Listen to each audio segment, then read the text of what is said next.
lantai 2 Gedung Serambi Indonesia Tanjung Permai di batas kota. Saudara Lon, kembali lagi bersama saya Tia Andalusia. Dan saat sekarang ini Saudara Lon, kami hadir dalam talk show bersama apa Aceh Peduli ASI dengan tema IMD atau Inisiasi Menyusui Dini saat Seksio Sesar, kenapa tidak?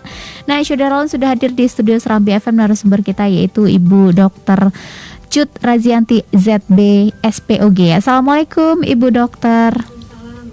Iya, mungkin Bu Dokter bisa lebih dekat lagi Bu dengan mic-nya.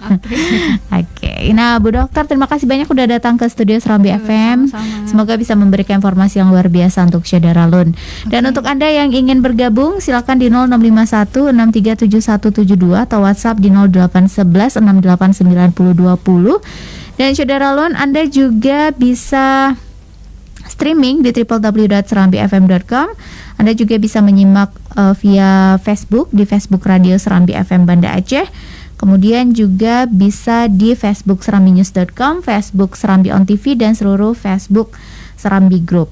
Nah, Saudara Lon, tema kita hari ini sangat menarik sekali dan ini juga terkait dengan memperingati Pekan Menyusui Sedunia ya Bu Dokter ya. Jadi betul. World Breastfeeding Week yang di tahun 2021 ini, dan tentunya Saudara Lon di seluruh dunia juga terus mengimbau bagaimana IMD ini bisa dilakukan ya. IMD ini adalah Inisiasi Menyusui Dini. Menyusu dini.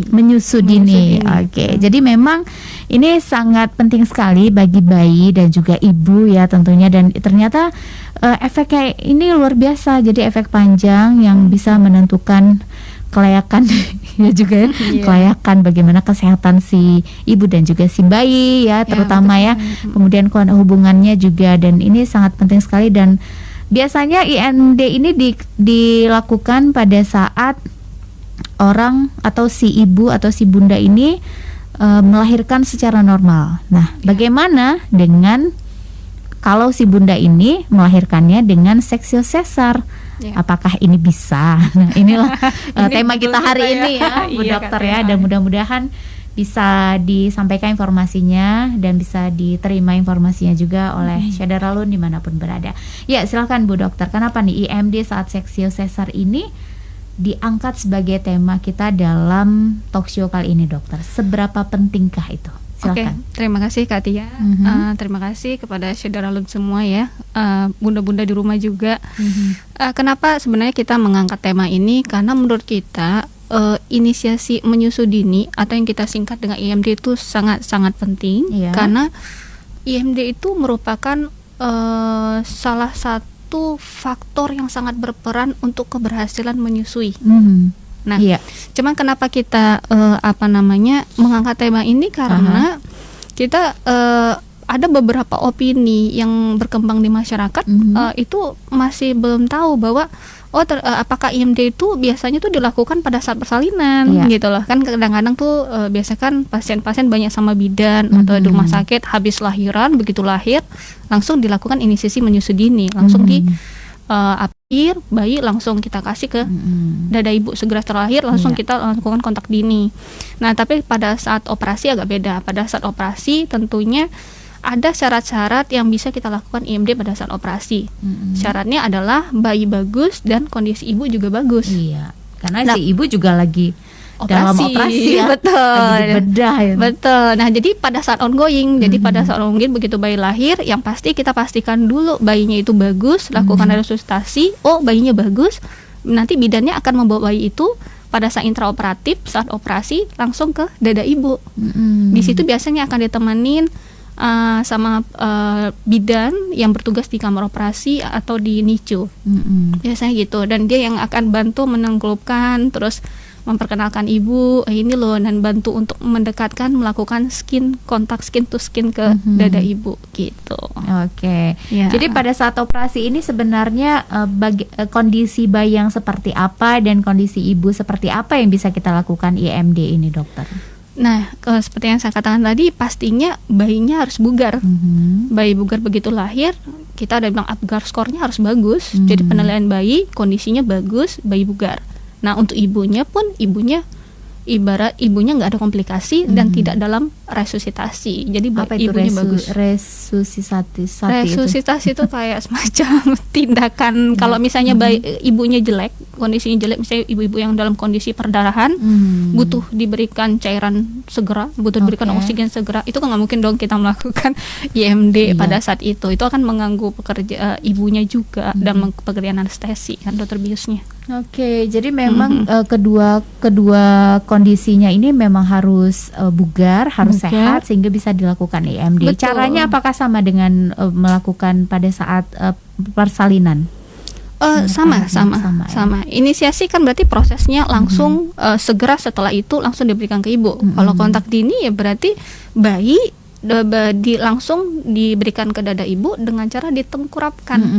Nah, nanti bayi itu dia punya proses untuk bisa sampai ke proses ke situ kan minimal 1 jam. Kalau dari IDAI, dari Ikatan Dokter Anak itu 1 sampai 2 jam sih di situ bilang. Tapi kalau dari dari guideline itu bisa sampai bayi mulai menyusui awal sampai dia bisa setelah lahir.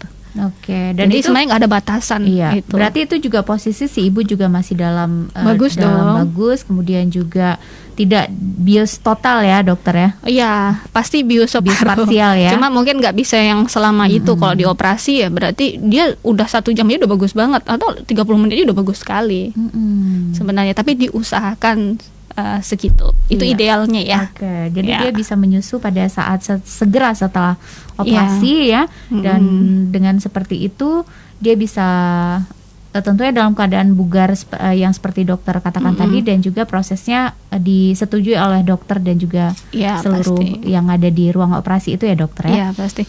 Dan sebenarnya juga waktu bayi ditengkurapkan itu ada prosesnya. Bayi itu nggak langsung nyusu gitu, enggak, dia tuh memang biasanya tuh dia duduk dulu, istirahat, dia perkenalan dulu, terus dia baru sadar buka mata dulu, karena dia kan belum bisa ngelihat, gitu ya, dan pada akhirnya dia nanti akan kayak melakukan gerakan-gerakan seperti refleks routing, mereka itu nyisap-nyisap ininya jarinya baru, jadi nggak usah langsung nyampe ke puting tuh nggak perlu, tapi makanya mungkin prosesnya agak lama ya prosesnya 30 menit karena kita melihat proses bayinya minimal juga 1 jam gitu. Minimal 1 jam, idealnya seperti itu. Dan itu nggak ada masalah ya berarti dokter ya, misalnya bayinya nggak segera dibersihkan langsung IMD seperti itu, atau yang tadi skin to skin itu tetap. Nanti kan begitu kita lahir biasanya kan kita didampingin sama dokter anak, sama bidan atau perawat anak lah ya, sama NICU lah, bagian NICU.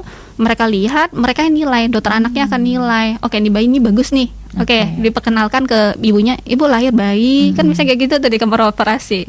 Lahir bayi sekian, berat sekian, Apgar score, penilaian bayinya bagus, gimana dok, ini kita minta izin sama ibunya, kita lakukan IMD ya bu, langsung nanti bidannya yang dokternya atau yang bagian NICU yang akan kerjain. Berarti sembari si anaknya IMD sambil kita operasinya langsung diberesin gitu ya. Betul, kan gak mungkin dokter objin yang ngerjain itu, wah gak mungkin banget, pasti punya masing-masing punya peran sendiri lah. Itulah butuh yang namanya kalau kamar operasi kerjasama antara dokter kandungan, dokter anak sama dokter bius. Iya benar. Dokter bius juga penting. Iya.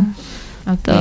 Jadi kalau dokter anak dan juga dokter kandungan itu kan memang harus kolaborasi ya tentunya mereka harus di dalam ruang operasi itu, dan mereka memang punya penilaian sendiri-sendiri ya karena memang punya tugas keahlian sendiri-sendiri gitu. Dan bagaimana caranya agar si pasien ini, misalnya saya mau operasi sesar gitu ya, untuk anak, terus kalau saya mau bilang saya mau IMD dok, nah apakah kalau pertanyaannya di Aceh ini dokter-dokter baik itu dokter anak dan juga dokter kandungannya ini sudah aware akan IMD ini nggak dokter? Harusnya sih sudah aware ya, karena kita memang dari awal mau dokter anak pun sama dokter objin pun kita sudah memang harus dilakukan IMD. Bahkan ada peraturan pemerintah nomor 33 tahun 2012 wajib IMD, ada tulisannya. Wajib ya? Wajib. Nah sebenarnya apabila tidak dilakukan akan diberikan teguran, lisan, tulisan. Dan itu ada peraturannya sebenarnya. Cuma kadang-kadang orang nggak tahu. Cuma rata-rata sih yang ini yang dokter sekarang, insya Allah sih sudah pada aware ya untuk masalah itu ya. Kalau di Aceh juga insya Allah udah aware semua ya. Harusnya sih ya. Sudah. Harusnya semoga seperti itu. Oke. Nah dokter sendiri sebagai SPOG, dokter juga tentunya punya segudang pengalaman juga dong mengenai pada saat menangani operasi sesar pada pasien. Nah, kendala yang terjadi di lapangan seperti apa, Dok? Nah, kalau dibilang kendala nih banyak ya. Ini kita bilang nih kondisi ideal ya, harapan terutama saya sebagai dokter obgyn juga harapan saya ya pasien saya baik, anak bayi juga baik. Kenapa? Nah, IMD itu pun kalau misalnya pasien bisa melakukan IMD dengan segera melakukan skin contact to skin, terus si bayi misalnya bisa langsung mengisap, itu sebenarnya si bayi membantu saya pada saat operasi secara nggak langsung dengan cara itu secara langsung nanti akan mengeluarkan hormon cinta, di mana hormon itu apa kita bilang hormon oksitosin ya, itu akan bantu saya untuk ibu-ibu yang perdarahan itu membuat kontraksi rahimnya bagus, kemudian perdarahan juga berkurang. Makanya kadang-kadang tuh saya tuh kalau misalnya pada saat setelah operasi ya, kadang oke nih, waduh rahimnya nggak kontraksi kurang bagus nih. Bayinya mana nih? Rata-rata bayi yang saya masukin kita lakukan IMD itu kontraksi bagus. Tanpa perlu saya melakukan intervensi pakai obat. Walaupun rata-rata pakai obat ya. Cuman kalau dengan itu aja bayinya sebenarnya sudah sangat mutualisme membantu saya dan membantu ibu untuk memperbaiki kontraksi ibu, dan itu penting sekali dan sangat sepele tapi ternyata sangat penting. Iya. Gitu. Jadi memang konektivitas antara si anak dan si ibu itu sangat penting ya. Penting sekali. Penting. Bahkan kalau kita lihat mungkin kayak secara mental, tapi ternyata fisik juga. Iya, fisik. Jadi juga. rahimnya juga bisa itu lebih fisik cepat sembuh. Secara gitu. psikologis, ibunya tuh yang pertama awalnya kan biasa ada tuh yang operasi, siapa sih yang nggak cemas yang namanya orang dioperasi gitu ya dokternya. Ada yang tegang, ada yang cemas, walaupun insya Allah kita setelah operasi pasti berdoa dulu kita. Saya selalu kalau sama pasien sebelum operasi kita berdoa ya, kita baca Al-Fatihah bareng-bareng biar operasi lancar. Ibunya pasti yang kayak tenang dok, ini dok pelan-pelan ya dok. Nah, begitu bayi kita lahirin ya, begitu kita lahir kita tunjukkan ibu itu sumringahnya keluar. Iya, hilang sakitnya ya dokter ya. Kok itunya sudah kayak dia cemasnya hilang, senengnya hilang, itu udah pasien tuh sangat-sangat membantu pasien sudah tidak cemas lagi. Oke, jadi karena kecemasan itu juga berpengaruh juga ya pada kondisi tubuhnya ya, apalagi pada saat dibelah seperti itu dioperasi kan. Ini merupakan hal yang sangat penting gitu. Apalagi kan ini dalam wilayah kamar operasi kan wilayah tabu ya, wilayah nggak semua orang tahu, tapi rata-rata sih ngerti lah kalau misalnya bunda-bunda yang sini yang pernah operasi yang udah tahu lah. Oke, untuk Anda Syederalun yang ingin bergabung silakan di 0651637172 atau WhatsApp di 0811689020. Kita bakal kembali lagi dalam talk show bersama Aceh Peduli ASI, namun sebelumnya kita simak dulu pesan-pesan berikut ini.